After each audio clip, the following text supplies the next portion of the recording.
اس کی ہیئرنگ ہو رہی تھی، اس میں ایک بہت امپورٹنٹ بات کی تھی، وہ تھی Iran Pakistan gas pipeline منصوبہ جو تھا، جس پہ ڈونلڈ ٹرمپ نے کہا جی کہ ہم کسی صورت میں پاکستان کو اجازت نہیں دیں گے کہ وہ ایران سے گیس لے۔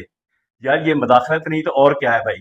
چاہیے تو یہ تھا کہ آج جو ہے موجودہ حکومت، جیسی بھی یہ حکومت ہے، اس کو اپنا موقف دینا چاہیے تھا کہ جی ہم ایک آزاد ملک ہیں، ہماری اپنی پالیسی ہے، ہم اپنے حساب سے اپنے فائدے کے لیے ہم کام کریں گے۔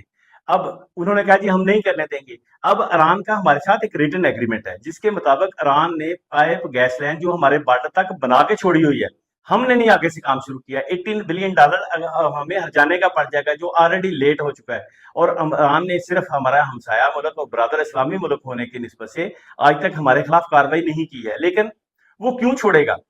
اس کو کیوں چھوڑنا چاہیے؟ پاکستان آیا کہ اس کے کوئی اعتماد والا دوست ہے؟ بالکل نہیں ہے۔ پاکستان پہ اس پہ کیا اعتماد ہے؟ پاکستان تو کسی ٹائم پہ بھی